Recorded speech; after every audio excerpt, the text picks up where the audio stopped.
Assalamualaikum warahmatullahi wabarakatuh. Bismillahirrahmanirrahim. Alhamdulillahi rabbil alamin. Wa bihi nasta'inu ala umurid dunya waddin. Wassalatu wassalamu ala asyrafil anbiya'i wal mursalin. Sayyidina wa habibina wa syafi'ina wa qurrati a'yunina wa maulana Muhammadin wa ala alihi wa ashabihi wa dzurriyyatihi ajma'in, amma ba'd. Asyhadu an la ilaha illallah wa asyhadu anna Muhammadar Rasulullah wa ufawwidu amri ilallah innallaha basirum bil ibad. Hasbiyallahu la ilaha illa huwa alaihi tawakkaltu wa huwa rabbul arsyil azim. Qala Allah Ta'ala fi kitabihil karim hikayatan an nabiyillahi Musa alaihi salam. Rabbi syrah li sadri wa yassir li amri wahlul 'uqdatam min lisani yafqahu qawli. Para asatidah, para ibu-ibu sekalian, hafizani wa hafizakunallah, bil khusus segenap pengurus majelis ta'lim ibu-ibu Masjid Babu Taubah, yang semoga pengurusnya dan jamaahnya selalu dalam naungan rahmat, barokah, perlindungan serta bimbingan Allah Subhanahu wa taala. Amin Allahumma amin insyaallah. Dan tentu saya doakan semoga kemuliaan ibu-ibu sekalian selalu dijaga dan ditingkatkan terus oleh Allah Subhanahu wa taala sebagai seorang muslimah, sebagai seorang istri, sebagai seorang ibu, dunia hingga syurga. Amin Allahumma amin insyaallah. Allahumma inna nas'aluka ilman nafi'a wa rizqan thayyiba wa amalan mutaqabbala wa fatahallahu lana futuhal arifin. Allahumma inna na'udzubika min ilmin la yanfa' wa amalin la yurfa' wa qalbin la yakhsha' wa du'a'i la yusma'. Allahumma ati anfusana taqwaha wa zakkiha anta khairu man zakkaha anta waliyuha wa maulaha. Amin Allahumma amin insyaallah. Ibu-ibu sekalian, hafizani wa hafizakunallah. Karena masih bulan Syawal, saya ingin sampaikan taqabbalallahu minna wa minkum. Semoga Allah terima amal ibadah kita, bil khusus selama bulan Ramadan kemarin, sehingga mudah-mudahan saat ini dan seterusnya kita digolongkan oleh Allah dalam golongan hamba-hambanya yang bertakwa. Amin Allahumma amin insyaallah. Ada pepatah Arab yang mengatakan man katsura kalamuhu katsura khata'uhu. Orang yang banyak ngomongnya banyak salahnya.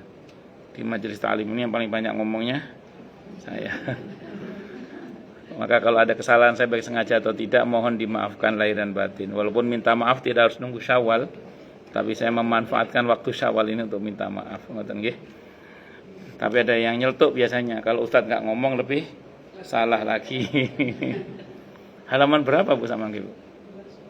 200? 250. 250 nih. Oh. Oh, modular. Oh, gitu. Nggih pun. Nggih pun dari 207 berarti ya? Iya, 207. Nggih pun.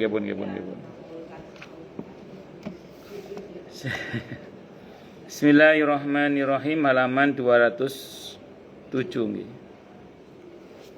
Sedangkan yang masyhur dari mazhab Syafi'i dan Malik, hal itu tidak sampai kepada orang yang meninggal. Sebagian ahli bid'ah, kalau ulama dulu nyebut ahlul bid'ah itu maksudnya bid'ah dalam masalah akidah ya. Bukan bid'ah dalam pengertian orang sekarang di mana amaliyah-amaliyah yang sifatnya furu' cabang itu karena kita tidak sependapat, kadang kita main stempel aja itu bid'ah gitu. Pelakunya stempel sebagai ahlul bid'ah. Yang dimaksud kalau ulama dulu, sependek ulama mutaqaddimin, sependek yang saya pahami ya, kalau ada stempel ahlul bid'ah itu orang yang ahlul bid'ah dalam masalah akidah. Yang saya sering bilang di sini embrionya ada 4 ya, ada Syiah, ada Mu'tazilah, ada Khawarij, ada Murji'ah. Itu embrionya itu. Embrionya. Nah, nanti berkembang menjadi macam-macam lah itu.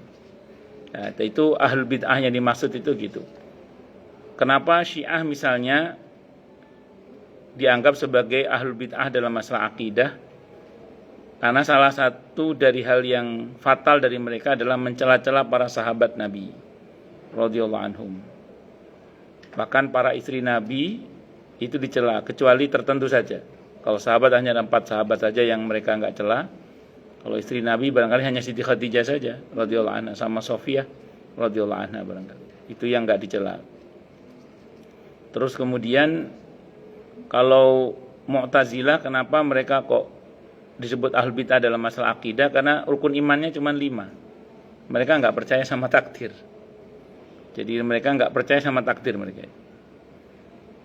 Dan Mu'tazilah ini kelompok yang mengedepankan rasionalitas, sehingga kalau ada teks ayat Al-Quran, jangan hadis ya, Al-Quran saja kalau bertentangan dengan rasionalitasnya, itu yang diamandemen Al-Qurannya.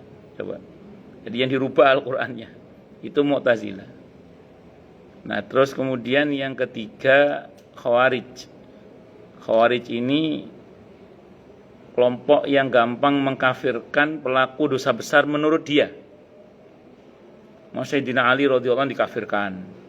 Sayyidina Muawiyah radhiyallahu anhu dikafirkan. Amr bin As dikafirkan, makanya dibunuh.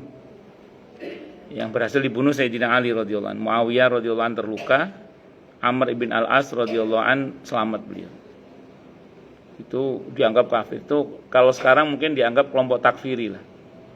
Kelompok yang gampang mengkafirkan kaum muslimin. Ini hati-hati kita jangan sampai terkontaminasi oleh paham Khawarij. Nah, terus kemudian ada kelompok namanya Murji'ah. Murji'ah ini memisahkan antara orang dengan amalnya. Sehingga dalam keyakinan mereka manusia itu tetap suci. Yang kotor itu amalnya. Jadi kalau ada orang maling, zina, berbuat syirik, oh itu yang salah perbuatannya, orangnya masih baik. Jadi dia ini permisifnya berlebihan. Jadi permisifnya itu berlebihan. Sampai perbuatan yang disebut fasik oleh kita, oleh mereka itu ditolerir. Fasik kan dosa besar ya. Itu seperti itu. Murji'ah itu memisahkan antara orang dengan amalnya. Jadi dia itu permisifnya berlebihan. Itu orang-orang Murji'ah. Itu embrionya ya. Kesini ya berkembang mereka dengan nama yang berbeda-beda, kecuali Syiah. Dari awal munculnya sampai sekarang namanya masih sama. Walaupun di dalamnya ada madhab-madhab ya. Ada paham-paham yang berbeda-beda. Wallahu a'lam bishawab. Kalau yang lain udah berubah nama, Mu'tazilah udah ganti nama itu. Khawarij udah ganti nama. Murji'ah udah ganti nama. Satu-satunya yang dari awal lahirnya sampai sekarang tidak ganti nama ya Syiah itu aja. Satu itu aja. Walaupun di dalamnya ada banyak madhab-madhab atau paham-paham yang diantara mereka sendiri juga berbeda-beda. Wallahu a'lam bishawab. Ini perlu saya terangkan biar kita itu enggak memahami ahlul bid'ah itu terus yang kita pahami beda dengan kita dalam masalah furu'. Enggak, bukan itu yang dimaksud oleh ulama-ulama mutaqaddimin. Kecuali oleh orang sekarang. Kalau orang sekarang kadang kalau nyebut ahlul bid'ah itu orang yang beda dalam masalah furu', kadang asal main stempel. Sebagian ahlul bid'ah dari kalangan teolog mengatakan bahwa tidak ada sesuatu pun yang sampai kepada orang yang sudah meninggal. Tidak pula doa atau apapun. Ini menurut mereka. Ini main pukul rata berarti ya. Padahal kalau dipukul nggak rata biasanya. Benjol. Dalil tentang manfaat yang bisa diambil orang sudah meninggal karena sebab tertentu semasa ia hidup. Semasa ia masih hidup menurut golongan orang-orang yang menganggap pahala amal yang masih hidup sampai kepada orang yang sudah meninggal. Ialah riwayat Muslim di dalam sahihnya dari hadis Abu Hurairah radhiyallahu an bahwa Rasulullah Muhammad sallallahu alaihi wasallam bersabda, "Idza matal insanu inqata 'amaluhu illa min salasin." Apabila telah mati al-insanu manusia, inqata maka terputus apa amaluhu amalnya, illa min salasin kecuali 3 hal. Ini terputus amalnya ya, bukan terputus pahalanya loh ya. Jadi kata Nabi, terputus amalnya, maksudnya orang kalau udah mati, dia tidak bisa beramal yang bermanfaat untuk dirinya. Saya ulang, orang kalau sudah mati, itu tidak bisa beramal untuk dirinya. Tapi pahalanya nggak putus. Makanya illa min salasin. Kecuali 3 ini. Apa itu? Pertama, sodakotin jariyatin. Kok sodakotin itu sodakotun saat sodakotin? Karena menjadi badal dari salasin. Yang pernah belajar bahasa Arab, itu menjadi badal dari salasin. Yang pertama, sodakotin jariyatin, sodakoh jariyah. Sodakoh yang pahalanya terus mengalir. Ini kan mau kurban ya. Saya sering tanya orang itu, nggak sekali, sering. Boleh nggak Ustadz kurban untuk orang yang sudah meninggal dunia, terutama orang tua? Ada itu, yang bukan ada, sering orang nanya itu. Jawaban fikihnya itu gini, ini jawaban fikihnya. Kalau ada wasiat boleh. Kalau ada wasiat boleh. Kalau ada wasiat, misalnya orang tua berwasiat, saya mau kurban. Nah, ya nanti kalau saya meninggal tolong dikurbankan ya misalnya. Ada wasiat boleh, di fikih itu gitu. Karena ada wasiat, nanti saya terangkan. Yang kedua, atau ada orang sudah berniat ngomong ke keluarganya, saya nanti mau kurban misalnya. Sudah saya siapin uangnya, meninggal. Nah, berarti kan dia sudah punya niat dan sudah termasuk kesunahan itu mewujudkan niat orang sudah meninggal gitu maksudnya. Itu boleh, tidak apa-apa. Berarti dia sudah niat. Dan keluarga tahu dan sudah nabung. Niat toh kalau ada duit podo ae. Niat doang enggak ada duitnya sama aja. Niat artinya dia udah siapin semuanya. Kenapa kok ada wasiat baru boleh Ustadz? Gini, di fikih itu kalau kita mau kurban atas nama seseorang, itu harus atas izin orang yang atas nama itu. Contoh, Bu Murni misalnya mau memampukan Mas Baim. Siapa Bu? Putrinya? Bram. Baim anaknya ya. Baim itu anaknya betul ya. Daya kan Ibrahim, Baim anaknya kan. Kalau Ibram anaknya jenengan nggih. Misalnya jenengan mau memampukan anaknya Mas Bram. Bram, tahun ini tak mampukan kamu untuk kurban ya. Kalau Mas Bram bilang, enggak mau, aku mau mentahnya aja. Itu kalau Bu Murni maksa, itu secara fikih enggak sah. Karena Mas Bram enggak mau. Itu di fikih. Jadi di fikih itu kalau kita mau kurban atas nama seseorang anak, kita mau memampukan anak kita misalnya gitu ya, itu anak kita harus dibilangin dulu. Kalau anak kita mau baru. Nah jangan sekarang orang meninggal gak ada wasiat, juga gak ada niat, konfirmasinya bagaimana? Ngapunten Mbah niki piye toh? Paham ya maksudnya nggih? Nah, ini yang mau saya teruskan. Daripada kurban atas nama orang tua atau atas nama suami kalau Bu Kinung misalnya, mending sedekah jariyah. Gitu loh maksud saya itu. Iya, sedekah yang pahalanya terus mengalir atas si mayit itu gitu. Bisa dipahami nggih? Nah, itu satu. Cuman begini-begini kan kalau keluarganya punya kesadaran, anak-anaknya punya kesadaran, kalau enggak punya kesadaran repot. Memang bisa Ustaz. Ada sebuah hadis aukamakal dari Abu Sa'id Al-Khudri radhiyallahu an. Satu saat beliau sowan menghadap kepada Nabi kita Muhammad sallallahu alaihi wasallam, "Ya Rasulullah, inna ummi qad matat, atasaddaqu anha." Wahai Rasulullah, ibu saya telah wafat. Apakah saya bisa sedekah yang pahalanya untuk ibu saya? Kata Nabi, qala na'am. Oh, bisa kata Nabi. Ayul afdal? Apa yang paling utama ya Rasulullah? As-saqyu, memberi minum kata Nabi. Hadis ini memang ada yang mendhaifkan. Tapi menariknya begini dalam kajian ilmu hadis itu. Sebetapapun hadis itu misalnya ada yang mendhaifkan, tapi kalau kenyataannya ada, maka dia menjadi sahih. Nah, sumur yang diwakafkan oleh Abu Sa'id Al-Khudri radhiyallahu anhu, kata dosen saya, oleh Profesor Dr. Kiai Haji Faisal Haq. Beliau mengatakan sampai sekarang sumur itu masih ada. Namanya Saqawatu Ali Sa'din. Sumur keluarga Sa'ad yang pahalanya itu untuk ibunya. Yang Nabi memberikan legalitas na'am sampai pahalanya. Di samping memang ada hadis sahih yang menyebutkan tentang pernyataan Siti Aisyah radhiyallahu anha bahwa anak itu hasil usaha orang tua. Cuman kan tidak semua anak punya kesadaran, punya inisiatif. Maka kita jangan mengandalkan anak juga. Kok tadi aku mati aja lah sodako jariah ben anak-anakku sing sodako. Iya kalau anaknya punya kesadaran. Kalau nggak punya kesadaran, artinya apa? Kita tetap berusaha investasi ukhrawi sendiri, baik atas nama kita maupun atas nama orang tua kita sebagai bentuk bakti kita kepada kedua orang tua. Nah, anak-anak kita ajari juga, Cung, jangan lupa ya nanti kalau mama meninggal, Bu ya, mama itu didoakan sedekah atas nama mama gitu. Itu yang sodako pahalanya terus mengalir. Bentuknya monggo macam-macam, pengadaan air bersih, sumur itu tadi, atau mengalirkan air irigasi, atau pengadaan mushaf, buku yang bermanfaat, nopolah. Nah, insya Allah niku pahalanya terus mengalir. Yang kedua, au ilmin yuntafa'u bih, ilmu yang bermanfaat. Jadi ilmu yang bermanfaat. Ilmu yang bermanfaat ini kalau di hadis yang lain, atau ilmu yang dia sebarkan. Jadi nggak harus dia mengajarkan di hadis yang lain ya. Ada di kitab At-Tadhkir Imam Al-Qurtubi itu, yang ibu udah hafal semua ya, alhamdulillah, masya Allah. Ya, itu disebutkan au ilmin yuntafa'u bih, atau ilmu yang dia sebarluaskan, tidak harus diajarkan. Artinya untuk punya aset ilmu yang bermanfaat, ibu-ibu nggak harus ngajar langsung gitu loh.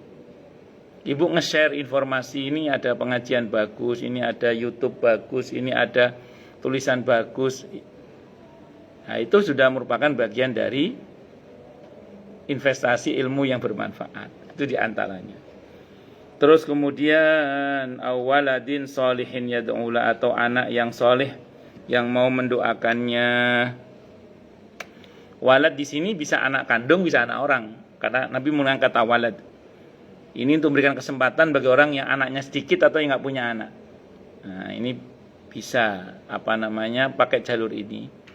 Artinya siapapun dia, walaupun bukan anak kandung kita, kalau kita seiman dan mereka kita didik atau kita asuh atau kita orang tua asuhnya, itu sampai pahalanya untuk kita itu. Doanya juga sampai untuk kita. Asal seiman tapi ya. Itu asal seiman. Jadi, dan sini adalah anak yang, apalagi anak kandung, dan anak yang soleh. Sering orang nanya, kalau anaknya nggak soleh bagaimana Ustadz? Paling nggak ketika dia sedang mendoakan orang tuanya, dia sedang menjadi anak yang soleh. Karena soleh itu dikata soluha, artinya bisa berbuat sepatutnya. Paling nggak ketika dia sedang mendoakan orang tua itu, dia sedang menjadi anak yang soleh. Itu sama dengan niku lho Bu, hadis Siti Aisyah radhiyallahu anha, la nikaha illa biwaliyin wa bisyahidai adlin. Tidak sah, kalau dalam mazhab Syafi'i tidak sah pernikahan itu kecuali dengan wali dan dua saksi yang adil, yang baik maksudnya. Bagaimana kalau bapaknya enggak baik? Misalnya bapaknya fasik. Bagaimana kalau saksinya bukan orang yang baik tapi orang yang fasik misalnya? Berarti enggak sah dong pernikahan kita kalau merujuk pada terjemahan riwayat itu versi mazhab Syafi'i misalnya. Maka jawabannya paling tidak pas jadi wali bagi anaknya, dia sedang menjadi bapak yang baik. Paling enggak gitu aja. Paling enggak pas duduk jadi saksi, dia sedang menjadi orang yang baik. Itu aja. Itu kata para ulama itu gitu. Emang ada orang yang baik terus? Pasti namanya orang ada cacat-cacatnya. Nama orang, kata kalau bahasanya Nabi itu, kullu bani Adam khata'un. Setiap anak Adam itu ya potensial bersalah tuh. Wa khairu khatta'in at-tawwabun, dan sebaik-baiknya bersalah adalah yang mau bertobat. Ya, orang yang baik bukan yang tidak pernah melakukan kesalahan, tapi yang menyadari kesalahannya dan segera memperbaikinya. Awaladun salihun yad'ula, awaladin salihin yad'ula, yang mau mendoakannya. Loh, apa ada Ustadz anak yang tidak mau mendoakan orang tua? Dan satu riwayat, seingat saya hadis riwayat Ahmad ya, Nabi pernah mengatakan, tahukah kamu siapa orang tua yang mandul itu? Orang tua yang mandul itu bukan orang yang tidak punya anak, kata Nabi Aukamakol. Sehingga saya hadis riwayat Ahmad ya, Aukamakol. Tapi orang tua yang punya anak, tapi tidak ada satupun anaknya yang punya kesadaran untuk mendoakan kedua orang tuanya. Saya pernah baca nasihat para sahabat, dan ini merupakan ijma' para sahabat. Artinya nasihat para sahabat dikutip oleh Abu Lais As-Samarqandi rahimahullah dalam kitabnya Tambil Ghafil. Ini nasihat para sahabat kepada anak-anaknya. Apa kata para sahabat kepada anak-anaknya? Tarkud du'ai 'alal walidi yudayyiqul 'aisha 'alal waladi. meninggalkan doa pada kedua orang tua itu menyempitkan hidup bagi anak. Jadi kalau anak tidak pernah mendoakan orang tua itu sempit hidupnya. Itu nasihat para sahabat Nabi kita Muhammad sallallahu alaihi wasallam radhiyallahu anhum kepada anak-anak mereka.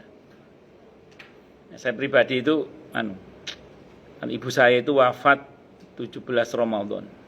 Saya kalau bulan Ramadan itu tapi nggak bisa tepat tanggal 17 karena anak-anak belum pulang dari pondok biasanya. Ya, dan harus tepat, yang penting kan kita sedekah sama orang tua. Itu pas biasanya tanggal 20-an Ramadan anak berlibur, saya kumpulkan anak-anak. Saya bilang, ini Abuya mau sedekah atas nama Mbak Ibu itu ibu saya. Sama Yai Huri itu bapak saya. Walaupun bapak saya nggak meninggal di bulan Ramadan. Saya nasihat, nanti kalau bapak Abuya, terutama kalau Abuya udah meninggal, terus Umah juga sudah meninggal, jangan lupa sedekah atas nama kami, doakan kami. Saya bilang gitu. Nah, jadi supaya anak-anak itu ya punya kesadaran. Oh, ya biyen bapakku ngono, aku berarti ya kudu ngene yang bisa paham napa nggih. Terus saya terangkan dasarnya. Dulu Nabi kita Muhammad SAW setiap tahun di hari wafatnya Siti Khadijah motong kambing. Disedekahkan kepada kerabat-kerabatnya Siti Khadijah. Itu namanya apa? Haul namanya. Jadi haul itu ada dalilnya. Hadisnya muttafaqun alaih Bukhari Muslim. Ada dalam kitab Riyadhus Shalihin, Nabi yang melakukan langsung. Setiap wafatnya Siti Khadijah. Kau sedekah makanan Ustaz. Nanti monggo dicek hadisnya Bukhari Muslim. Nabi itu kalau ingat istrinya Siti Khadijah radhiyallahu anha, apa kata beliau? Hadiahkan makanan ini untuk kerabatnya Khadijah. Hadiahkan. Jadi kalau kangen sama istrinya Nabi itu sedekah makanan. Hadiahkan ini. Sampai Siti Aisyah cemburu itu nggih. Ini piring kita makan berdua kok ada 3 piringnya. Kalau bahasa sederhananya, ini piring siapa ya? Ini untuk Khadijah. Nah, makanan di piring yang satu itu untuk siapa? Khadijah. Untuk kerabat-kerabatnya Khadijah. Dalam satu riwayat Nabi menyebut ini untuk Khadijah, di hadis yang Nabi menyebut untuk ini kerabat, untuk teman-temannya Khadijah. Allahu Akbar. Terus saya ajari mereka untuk mendoakan kakek neneknya, ya harapannya nanti mereka juga bisa untuk mendoakan saya sebagai orang tuanya. Itu kan penting begitu itu. Itu para sahabat melakukan. Walaupun kita sendiri juga berdoa untuk diri kita dan anak-anak kita dan keluarga kita, namun anak-anak kan mesti diajari. Kalau rutinakan nonton. Supaya bengger Ramadan karena ibu saya meninggal di bulan Ramadan. Haulnya tak hitung Ramadan, bapak saya ikutkan ibu gitu aja sekalian. Gitu.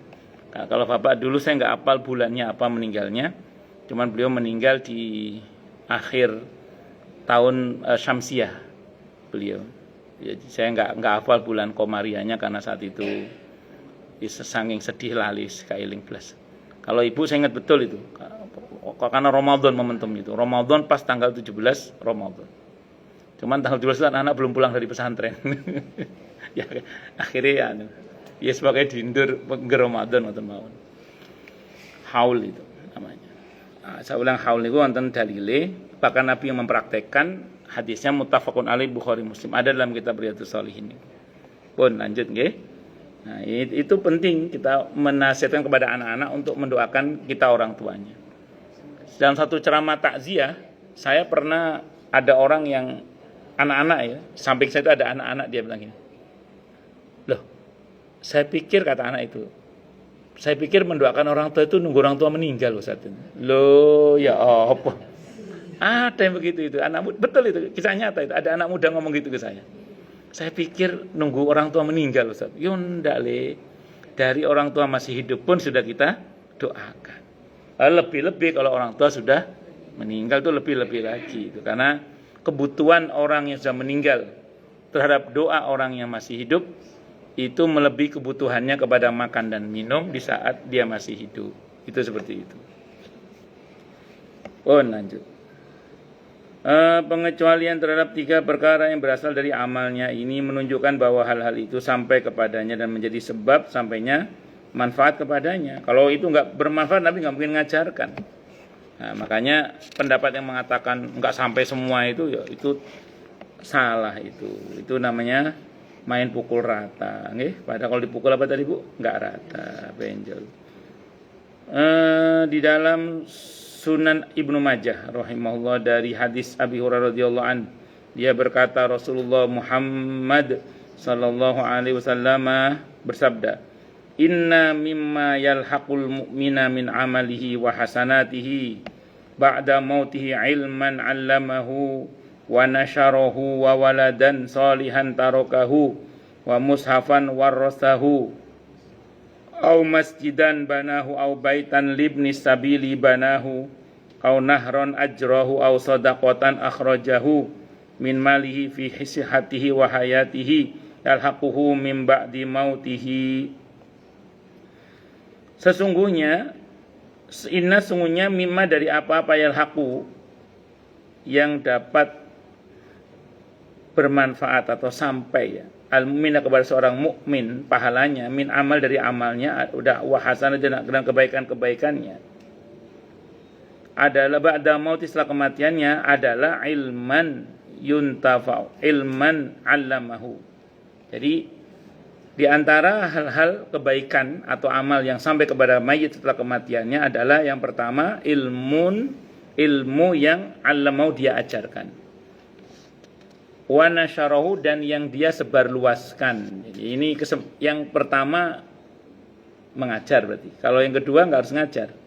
Yang penting dia menyebarluaskan ilmu. Wa waladan sholihan dan anak yang soleh. Saya kira sudah saya bahas tadi itu. Tarokahu yang dia tinggalkan. Wa mushafan dan mushaf. Ini Nabi merinci ya. Biar kita punya gambaran kira-kira apa sing kudu tak tokno. Apa yang mesti saya keluarkan. Wa mushafan dan mushaf warasau yang dia wariskan. Au masjidan atau masjid banau yang dia bangun. Wah mahal ini Ustaz. Kalau yang saya tahu ya saya dapat cerita dari teman yang kuliah di Madinah itu. Beliau cerita ke saya, orang sini, orang di Madinah, di Mekah itu biasa kalau orang tuanya meninggal langsung bangun satu masjid sendiri. Bangun satu masjid itu pahalanya untuk orang tuanya. Itu orang Mekah itu. Orang Mekah, orang Madinah. Kalau kita paling enggak nyumbang satu batu bata lah paling enggak. Lah paling enggak kan kita ada andil nggih, ada andil. Kan ada hadisnya niku. Barang siapa yang membangun masjid walaupun hanya sebesar sarang burung, maka Allah akan bangunkan nanti rumah di surga. Itu saya dulu pas baca hadis itu, sebelum saya baca syarahnya ya. Pas baca hadis itu, saya tuh mikir, masjid kayak apa masjid yang sekecil sarang burung itu kayak apa? Mikir saya itu. Sebelum baca syarahnya, begitu saya baca syarahnya, ternyata maksudnya para ulama, maksud Nabi dalam hadis itu kata para ulama adalah walaupun dia hanya nyumbang bagian kecil di masjid itu. Walaupun cuman kalau bahasa kita 10.000 US dollar misalnya gitu ya. Soalnya ngambil bagian lagi. Orang ngambil apa? Bagian. Oh, lanjut. Terus kemudian au baitan libni sabili atau rumah untuk anak jalanan atau orang yang dalam perjalanan yang kehabisan bekal. Banahu yang dia bangun. Di sini saya kurang tahu ya. Kalau saya pengalaman saya sih, perjalanan dari Lumajang ke Surabaya itu antara Probolinggo dan Pasuruan. Kalau saya nggak salah itu di daerah sudah masuk Pasuruan itu. Itu ada pom bensin. Pom bensin itu menyediakan rest area yang enak gitu pokoknya. Enak gratis gitu. Ada kamar mandi, ada toiletnya, ada MCK-nya itu enak juga. Jadi kalau kita beristirahat di pom bensin itu istirahat betul, bisa tidur-tidur dan bersih itu, dirawat betul itu. Itu kalau dari arah Lumajang sebelah kiri jalan. Tapi sekarang kayaknya udah nggak lewat situ kita karena ada tol. Tol kan lewat Leces itu ya sekarang ya. Nah, jadi singkat cerita dulu enak itu. Dalam konteks kekitaan saya pernah tahu di masjid ini Al-Muhajirin Pondok Kelapa Taman Malaka Utara. Itu masjid di samping itu kalau Bau-Bau ini gede emang ini. Itu masjidnya enggak terlalu besar, tapi ada satu ruang. Di situ disediakan ada tulisan lah, silakan tukang ojek atau kalau mau istirahat di sini. Tapi di luar, bukan di dalam masjid, di luar. Ada siapan aneka persiapan untuk dinikmati lah. Kalau sini juga banyak sih. Saya kadang kalau mau ngajar lagi sementara dari Kemang mau ke Kemang lagi kan, kalau pulang kejauhan saya transit di sini juga. Kadang ya tidur sini juga saya itu. Tapi tidur saya di Legian sana biasanya. Kadang ada orang ngobrol macam-macam. Yes, artinya dia kan tempat lah untuk orang beristirahat, terutama bagi Ibnu Sabil, orang yang dalam perjalanan. Ini termasuk yang pahalanya terus mengalir. Napa Bu? Ada di Tegal. Masya Allah, wonten nggih? Oh, ada di Tegal nggih. Nggih, sejak ada tol itu banyak yang nggih macam-macam. Terus kemudian nahron ajrau atau sungai yang dia alirkan, berarti ini irigasi nggih, atau pengadaan air bersih. Au sodakotan akhrojaha, atau sodako yang dia keluarkan min mal dari hartanya, visi hati saat sehatnya, wahayati dan saat hidupnya, yalhaquhu akan sampai kepadanya, mimba di mautihi setelah kematiannya. Allahu Akbar. Malah kalau ada satu lagi sebenarnya, saya ingat saya di antara rawinya Imam Bukhari, ada beberapa rawi, di antaranya Imam Bukhari yang saya baca ya. Kalau ada orang biasa dalam kebaikan, terus setelah dia meninggal, setelah dia terhalang dari berbuat baik itu, kalau kata Ibnu Taimiyah, ini bukan hadis Ibnu Taimiyah, bahkan andaikan dia mati sekalipun, maka Allah akan utus satu malaikat, yang Allah berfirman kepada malaikat itu, catat untuknya kebaikan seperti biasanya dia berbuat saat dia sehat atau saat dia mukim. Kalau kata Ibnu Taimiyah, bahkan saat dia masih hidup. Kalau kata Ibnu Taimiyah itu. Ya, makanya orang-orang yang terbiasa dalam kebaikan itu pahalanya akan terus mengalir walaupun dia terhalang dari berbuat kebaikan itu.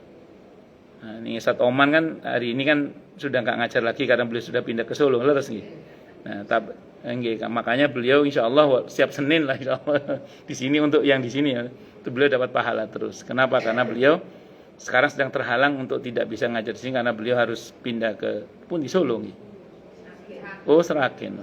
Oh, bisa orang Sunda di Seragen bisa ya. Nggih, di anu. Ustaz Abu Bakar Ba'asyir nggih. Nggih.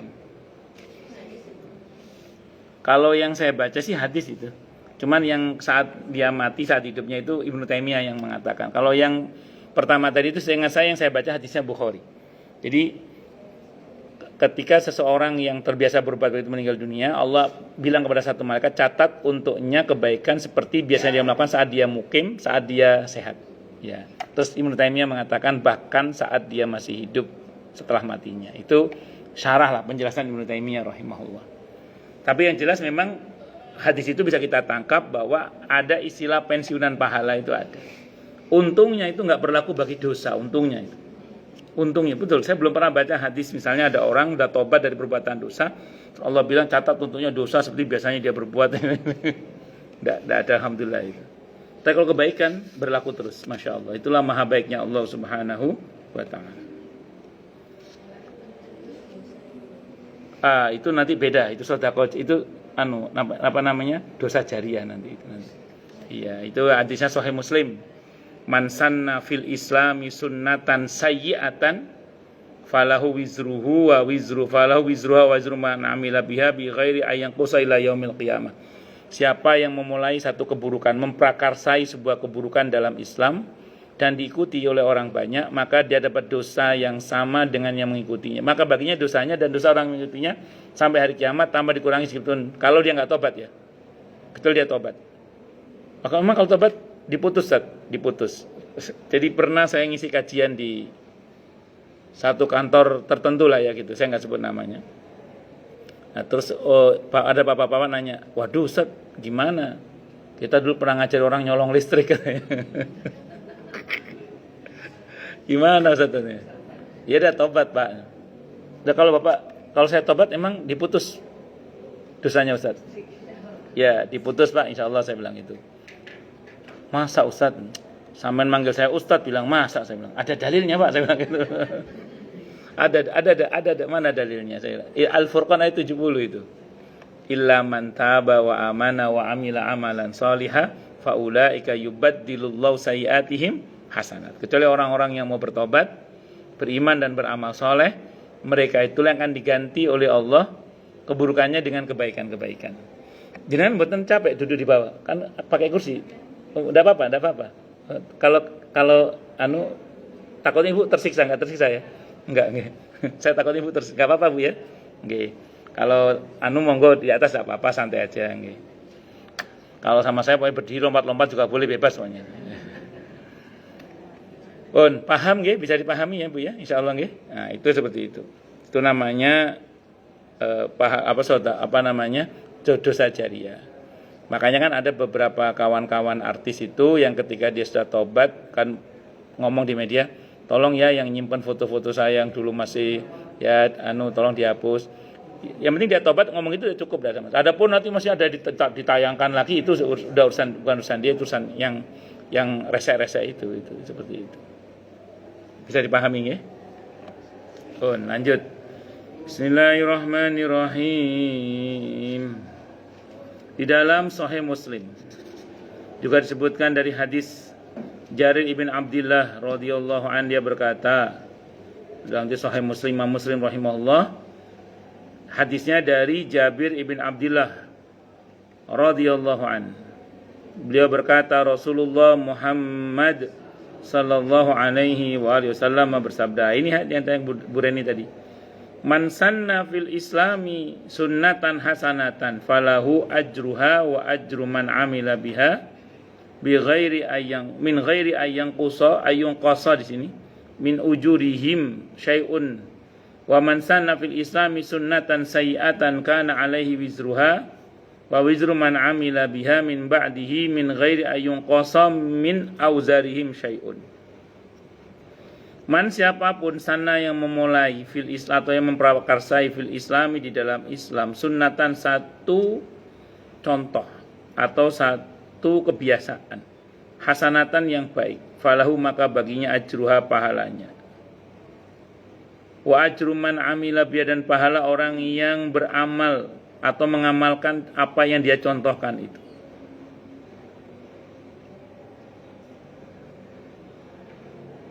Ba'dau setelah kematiannya min ghairi ayun qasah, tanpa dikurangi min ujurim dari pahala mereka syai'un sedikit pun.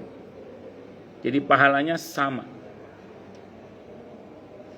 Waman sanna fil islami dan siapapun yang memberikan contoh atau memprakarsai fil Islam dalam Islam sunnatan satu kebiasaan sayiatan yang buruk, karena maka adalah alih atasnya wizruha dosanya, wa wizru man amila dan dosa orang yang mengamalkan contoh yang buruk tadi itu min ba'di setelah kematiannya, min ghairi ayun qasa dengan tanpa dikurangi min auzarim dari pahala dari dosa mereka syai'un sedikit pun. Jadi ini tadi saya jelaskan saya kira tadi ya, berkaitan dengan masalah ini. Intinya satu sih sebenarnya. Kalau maaf ya, kita mengalami yang kedua. Kalau pertama tidak ada masalah kalau yang pertama. Kalau yang kedua itu yang repot ya. Misalnya mohon maaf, kita termasuk yang pernah menjadi orang selain berapa trendsetter, tahu namanya? Apa namanya? Trend itu loh siapa? Iya, semua apalah jenengin. Nah, itu banyak sehingga orang ngikuti kita. Maaf, kok pas yang kita contohkan itu boten saya, tidak bagus. Jadi tobat, segera tobat, minta ampun pada Allah. Kalau bisa tabayun sambil mengatakan tolong itu masa lalu saya jangan diteruskan, itu tidak benar. Itu yang saya pernah tahu dari beberapa teman-teman artis hijrah itu kan ngomong, dulu kami telah mencontohkan banyak hal yang tidak baik Ustadz. Nah sekarang kami sudah bertobat, sekarang kami mau tebus dosa kami itu dengan cara mencontohkan kebaikan sekarang, mendakwahkan kebaikan. Nah itu insya Allah kalau begitu yang lalu-lalu itu diputus. Karena kata Allah Al-Furqan dari ayat 70, Allah akan ganti keburukannya dengan kebaikan-kebaikan. Nah ini tambahannya. Kalaupun misalnya, taruhlah misalnya, tapi insya Allah saya tetap berkeyakinan diputus. Tapi andaikan pun taruhlah misalnya tidak Allah putus dosanya, ternyata dosanya masih ngalir terus, ngerti nggih? Anggaplah gitu. Maka ikutilah keburukan dengan kebaikan. Kata Nabi, tamhuha au kama qal, maka keburukan itu akan menghapus kebaikan itu akan menghapus keburukan tersebut. Jadi idza amilta sayiatan fa'atbi'ha hasanatan, di hadis yang lain tamhuha ada tambahannya. Kalau engkau berbuat satu keburukan, maka segera ikuti dengan kebaikan. Harapannya kebaikan itu menghapus keburukan itu. Jadi kalau kemarin kita punya aliran dosa, Berarti sekarang buat aliran pahala. Sedekah jariyah kayak sumur bersih tadi, mengalirkan air atau mengadakan membuat jalan untuk orang yang memudahkan jalan untuk mencari nafkah, untuk ngaji macam. Pokoknya kebaikan-kebaikan yang paling terus mengalir sampai ke masjid musola ya. Harapannya pahala yang terus mengalir itu mengikis habis dosa-dosa yang telah lalu itu. Apa kempot Ustaz? Kempot itu apakah nyocok? Kempot itu nyocok. Apakah nyocok? Pahala kita, sementara dosa kita kan sudah berlalu puluhan tahun misalnya. Sementara pahala kan baru sekarang kita buat. Apa? Nutut, dah khawatir. Kok bisa gitu Ustaz? Ya, karena satu kebaikan pahalanya minimal 10. Minimal itu. Perkaliannya nanti bisa 100, bisa 700, bahkan bisa hingga tak berhingga. Sementara dosa itu tidak ada kelipatannya. Sehingga cepat atau lambat pasti habis. Itu aja. Nah, katakan kalau kita ini antisipasinya aja. Tapi kalau saya tetap berkeyakinan asal kita tobat dengan sungguh-sungguh diputus itu. Aliran dosanya diputus. Saya ulang, taruhlah misalnya, ini misalnya tidak diputus, maka yang kedua lakukan juga perbanyak memberikan atau memprakarsai hal-hal kebaikan yang pahalanya terus mengalir. Wah, itu contohnya yang banyak duitnya Ustadz. Kita kan nggak banyak duitnya loh. Emang harus punya duit banyak kalau untuk memprakarsai sebuah kebaikan? Tidak kan? Saya sering sampaikan di mana-mana. Kalau nggak punya duit banyak, gampang kasih tahu yang punya duit. Paham ya? Kalau kita nggak punya duit banyak, kasih tahu yang punya duit. Hadisnya Sahih Muslim. Kalau kita memberitahukan satu kebaikan, maka kita akan dapat pahala yang sama dengan yang kita beritahu. Bisa dipahami ya? Ngoten, Islam itu gampang. Itu seperti itu. Jadi nggak harus punya uang banyak untuk mendapatkan pahala terus mengalir seperti ini. Ya, kalau kita merasa nggak punya uang banyak, kasih tahu yang uangnya banyak. Jangan salah loh, ada sebagian orang-orang kaya yang susah buang duit itu ada. Karena nggak tahu ilmunya, Karena nggak tahu ilmunya. Kakean duit, gak ngerti caranya buang duit. Ada juga yang saking sibuknya uangnya itu keluar masuk nggak masuk itu ya ada juga. Lanjut. Di dalam Al-Musnad disebutkan dari Hudzaifah, dia berkata ada seorang laki-laki yang meminta-minta pada zaman Rasulullah Muhammad sallallahu alaihi wasallam, namun tak seorang pun yang memberinya. Lalu ada seorang yang memberinya sehingga orang-orang juga ikut memberinya. Maka beliau bersabda, man sanna khairan fastunna bihi kana lahu ajruhu wa min ujuri man yattabi'uhu ghairu muntaqisin min ujurihim syai'an wa man sanna syarran fastunna bihi kana alaihi wizruhu wa min auzari man yattabi'uhu ghairu muntaqisin min auzarihim syai'an. Barang siapa mengadakan kebiasaan yang baik lalu kebiasaannya itu ditiru, maka dia mendapatkan pahalanya dan pahala orang-orang yang mengikutinya tanpa dikurangi sedikit pun dari pahala-pahala mereka. Dan barang siapa mengadakan kebiasaan yang buruk lalu kebiasaannya itu ditiru, maka dia menanggung dosa dan dosa orang-orang yang mengikutinya tanpa dikurangi sedikit pun dari dosa-dosa mereka. Yang demikian ini juga ditunjukkan sabda beliau Nabi kita Muhammad sallallahu alaihi wasallam, yang artinya tidak ada seorang dibunuh dengan cara yang zalim melainkan anak Adam, yaitu Qabil yang pertama kali melakukan pembunuhan harus menanggung darahnya karena dialah yang pertama kali mengadakan pembunuhan. Jika hal ini berlaku untuk hukuman dan siksaan, maka untuk pahala dan karunia jauh lebih layak lagi. Itu begitu. Orang yang sudah meninggal dunia juga bisa mendapatkan manfaat dari selain sebab-sebab yang berasal dari dirinya, yang dalil-dalilnya disebutkan di dalam Al-Quran, As-Sunnah, Ijma' dan kaidah syariat. Kalau Ibnu Qayyim rahimahullah mau mengatakan dalilnya wakeh yang menunjukkan bahwa amalan orang yang masih hidup ini bisa bermanfaat bagi yang sudah meninggal dunia. Asal seiman nggih. Wallahu a'lam bishawab. Ada pertanyaan? Tidak ada. Kalau tidak ada, Monggo silakan yang mau tanya, monggo. Tanya, protes, marah boleh. Nggih, monggo Bu Ginung.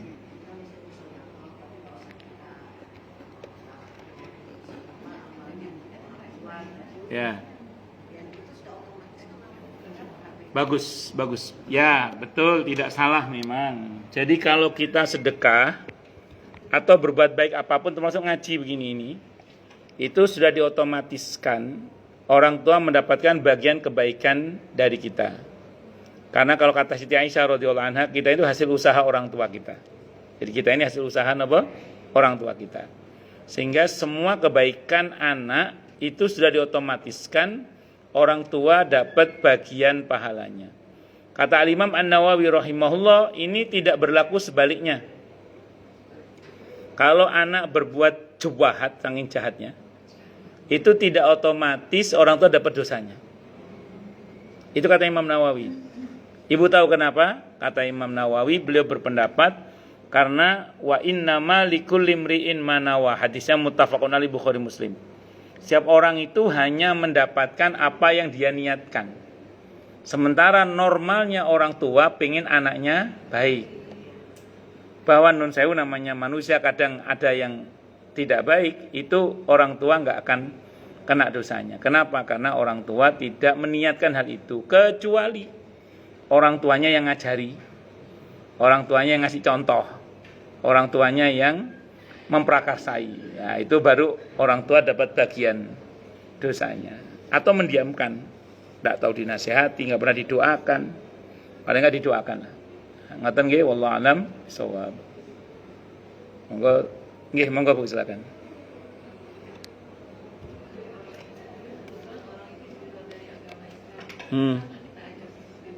Bisa, tidak ada masalah. Bisa, tidak ada masalah. Dan nanti ibu yang dapat pahala, dia dapat pahala juga tapi di dunia.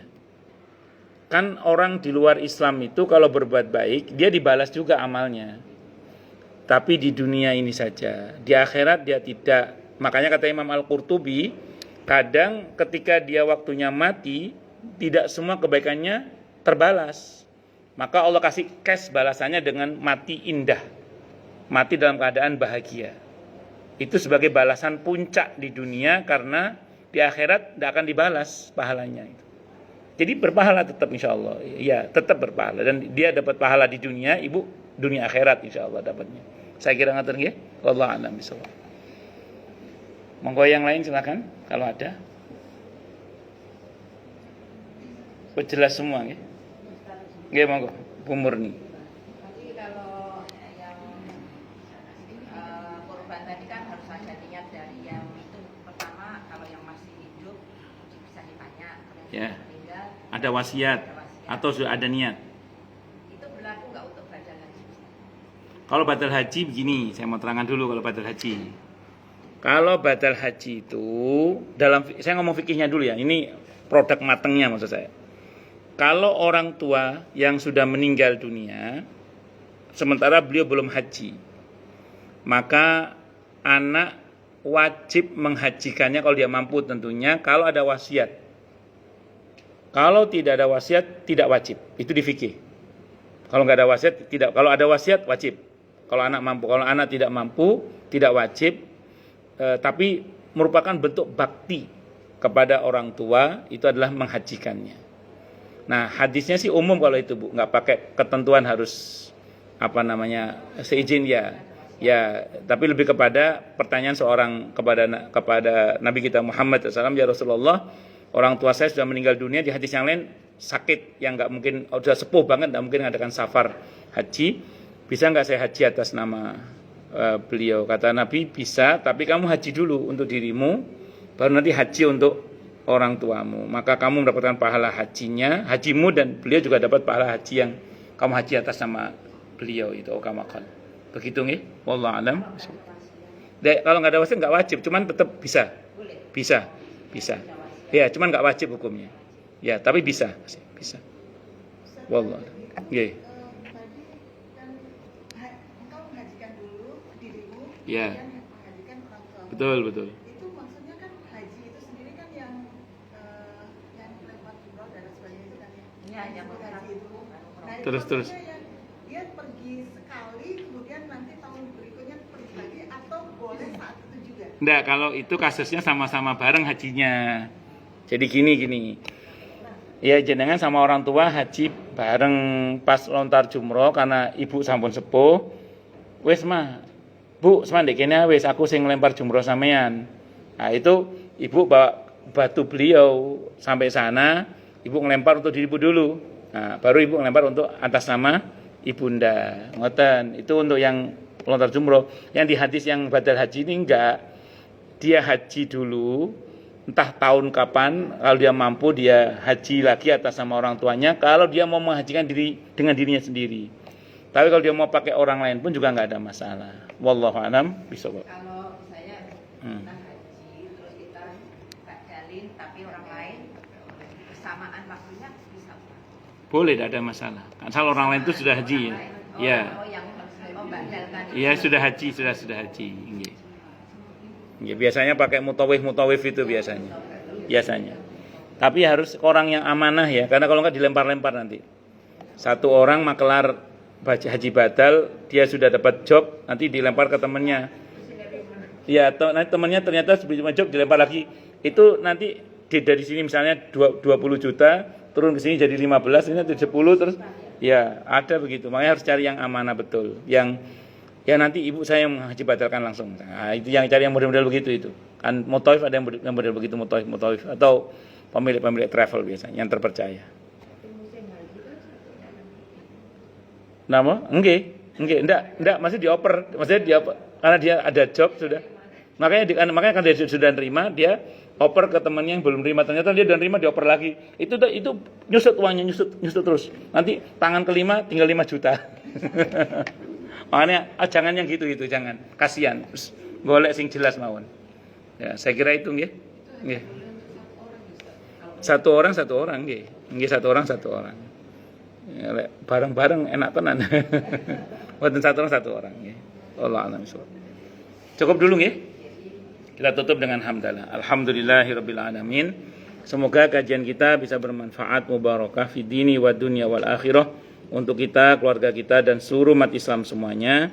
Dan mudah-mudahan kita semua dijadikan oleh Allah sebagai orang-orang yang sukses dunia akhirat, selamat dunia akhirat, bahagia dunia akhirat, dan dipermudah setiap urusan kita oleh Allah fid dini wad dunya wal akhirah. Semoga Allah limpahkan hidayah selalu untuk kita, semoga Allah tingkatkan selalu hidayah untuk kita, dan semoga Allah berikan hidayah untuk siapapun yang melihat kita. Subhanakallahumma bihamdika asyhadu an la ilaha illa anta astaghfiruka wa atubu ilaik. Sallallahu alaihi Muhammad wa ala alihi wa sahbihi wasallam. Saya mohon maaf. Wassalamualaikum warahmatullahi wabarakatuh.